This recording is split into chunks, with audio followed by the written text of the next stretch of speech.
हमारे सहयोगी साथी प्रदेश के कुलदीप सैनी जी, प्रदेश सोशल मीडिया प्रभारी, और शंखवार जी, और हमारे प्रदेश संगठन मंत्री श्री अशोक कनौजिया जी, त्रिपाठी जी, और हमारे एकदम सक्रिय रहने वाले, कंधे से कंधा मिलाकर चलने वाले, हमेशा संवाद करने वाले राकेश जी, सभी बहुत मेहनत से काम कर रहे हैं। और हमारे जितने भी जिले के जिला अध्यक्ष और जिला महामंत्री और जिले की संगठन की मजबूती की बात अगर हम करते हैं तो हमारी शुरुआत ब्लॉक और जिले से होती है।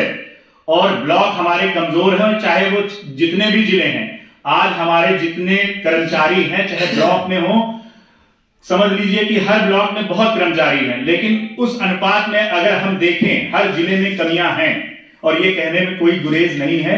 और इसके लिए पूरी तरीके से जिम्मेदार हमारी जिला इकाइयां हैं, क्योंकि हम लोग बराबर संवाद करते हैं और ये बात निकल करके आती है। पिछले साल भी राकेश जी आपका ध्यान आकर्षित करना चाहेंगे, ये प्रदेश नेतृत्व को आप पहुंचाएं इस बात को। अगर मैं प्रदेश का पदाधिकारी हूं, मैं आईटी सेल प्रभारी भी हूं, मेरे पास बहुत जिम्मेदारियां होती हैं, और पिछले बार भी और अब की बार भी सबसे ज्यादा सदस्यता यहां मैं देता हूं, ठीक है ना। और वो भी मैं अपना पूरा कैलिबर नहीं निकाल के दे पाता हूं। अगर मैं निकलूंगा पूरी तरीके से तो मैं 500,000 मेरे लिए अकेले कोई बड़ी बात नहीं है, लेकिन मेरे पास बहुत सारी जिम्मेदारियां हैं। अभी मैं पटना भी गया था, आप लोगों को मालूम होगा, अभी भविष्य में कोलकाता भी है, तो मेरे साथ बहुत सारी जिम्मेदारियां। लेकिन जिले की जो इकाई है, जिले की इकाई में जो ब्लॉक के पदाधिकारी आर के साहब, मतलब कोई भी अन्यथा इसको ना लेगा, मतलब जो ब्लॉक जिले की इकाई है और ब्लॉक की इकाई है, संवाद की कमी है, संवाद की कमी है। प्लस समीक्षा अगर हो रही है तो समीक्षा ढंग से हो, और समीक्षा एक एक पदाधिकारी पे हो, चाहे वो जिले का पदाधिकारी हो, चाहे ब्लॉक का पदाधिकारी हो, चाहे वो प्रदेश का पदाधिकारी हो, हर एक पदाधिकारी की समीक्षा हो, कितनी सदस्यता कराता है। भाषणबाजी से काम नहीं चलेगा, काम जमीन पे दिखना चाहिए, बिल्कुल बिल्कुल, ठीक है। और दूसरी बात गुटबाजी, गुटबाजी से लोग दूर रहें ना। जब सबका सम्मान करेंगे तो सम्मान मिलेगा, सम्मान नहीं करेंगे सम्मान नहीं मिलेगा, चाहे जो भी हो, ठीक है। और आगे हम बात करते हैं, लोग ये कह रहे हैं, अभी यही मंच से हमारे साथियों ने कहा कि हमारा मुद्दा हार गया। मुद्दा कहां हार गया, आप बताइए, कहां हार गया हमारा मुद्दा? हमारा मुद्दा हर जगह जीता है, चाहे वो राजस्थान हो, चाहे वो छत्तीसगढ़ हो, चाहे वो मध्य प्रदेश हो, चाहे मिजोरम, तो खैर तेलंगाना में हम जीते हैं। हमारा जो राजस्थान है, राजस्थान में हम लोग 176 सीटों पे हम लोग, हमारा मुद्दा जीता है बैलेट पेपर में। तो हम कहां हारे हैं? कर्मचारी सरकार बनाए बिगाड़ेगा थोड़ी ना। कर्मचारी 2% 5% है, वो अपने मुद्दे को जिताएगा। तो 176 सीटों में, 176 सीटों में बड़े गर्व से कह रहा हूं कि 176 सीटों में एनएमओपीएस और विजय बंधु के आह्वान पर वोट फॉर ओपीएस अभियान महासफल रहा, और राजस्थान में 176 सीटों में बैलेट पेपर पे हम जीते हैं, और 196 सीटों पे हम मध्य प्रदेश में जीते हैं, पूर्ण बहुमत है वोट फॉर ओपीएस से। और उसके बाद छत्तीसगढ़ में भी यही कंडीशन है। और हम देखें, हमारे राष्ट्रीय महासचिव जी हैं स्थिति प्रज्ञा जी, और बहुत ही डायनेमिक पर्सनैलिटी है, हमारा संवाद उनसे होता रहता है और उनसे बहुत कुछ सीखने को मिलता रहता है।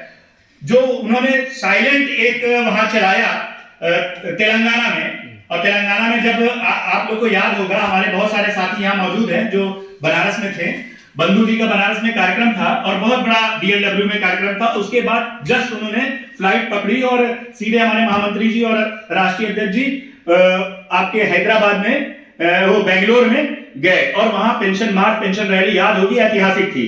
और उसका असर ऐसा हुआ कि वहां तेलंगाना में आप देखेंगे कि वोट फॉर ओपीएस का अभियान चला और पूर्ण बहुमत से वहां सरकार है।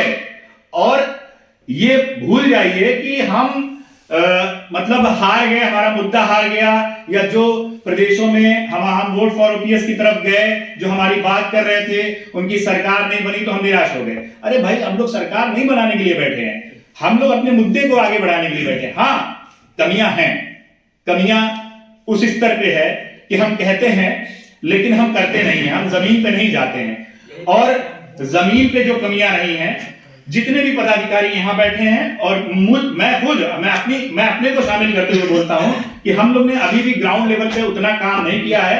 वोट फॉर ओपीएस हम अभियान कहते तो हैं, लेकिन हम कितने लोगों तक पहुंचाते? जैसे हमारे राष्ट्रीय अध्यक्ष कहते हैं कि हम जन आंदोलन की तरफ बढ़ रहे हैं, तो जन आंदोलन की तरफ बढ़ेंगे और पूर्ण सफलता तभी हासिल होगी जब हम नौजवानों के बीच में जाएंगे, युवाओं के बीच में जाएंगे, जब हम उनसे बात करेंगे, निजीकरण की बात बताएंगे, हम उनसे कहेंगे आउटसोर्सिंग क्या है, संविदा क्या है, और हम उनको ये बताएंगे कि ये जो अग्निवीर योजना है, सबसे ज्यादा अगर हमारे लिए ट्रम्प कार्ड है अग्निवीर योजना, तो हम उसका प्रचार प्रसार नहीं कर पा रहे हैं युवाओं के बीच में। आप चले जाइए, आप सुबह मॉर्निंग वॉक के लिए निकलिए, देखिए कितने युवा दौड़ लगा रहे हैं मैदानों में, और वो इसी अग्निवीर की तैयारी कर रहे हैं। तो उनको बताइए कि अग्निवीर योजना यार ना पेंशन है, पहले तो हम लोग तो पेंशन की लड़ाई लड़ रहे हैं, निजीकरण की भी लड़ाई लड़ रहे हैं, तो यहाँ तो ना पेंशन है और ना परमानेंट नौकरी है। तो हमको जागरूक करना है, हमको लोगों के बीच में जाना है। और दूसरी बात, हम अपना वोट सोचते हैं, हम तो अपना वोट दे दिए, वोट फॉर ओपीएस बंधु जी ने कहा है, लेकिन हमारे परिवार का वोट हमारे नेताजी को जाए, फलानी पार्टी जो हमारे नेता हैं उनको जाए, हमारे जो भी पसंदीदा पार्टी है उसको जाए। तो इससे हमको बाहर निकलना पड़ेगा। पार्टीवाद, गुटवाद, जितने भी वाद हैं, हमको उनसे निकल करके पेंशनवाद पे आना पड़ेगा और वोट फॉर ओपीएस अभियान को बढ़ाना पड़ेगा और जमीन पर काम करना पड़ेगा, संगठन को मजबूत करना पड़ेगा और संवाद बढ़ाना पड़ेगा और इज्जत करनी पड़ेगी। अगर हम इज्जत नहीं करेंगे तो हमको सम्मान नहीं मिलेगा। हम अपने संगठन को मजबूत करें, आगे बढ़ाएं और मिशन बंधु जी जो लेकर के चल रहे हैं उसे सफल बनाएं। इन्हीं बातों के साथ मैं अपनी बात खत्म करता हूं। Thank you.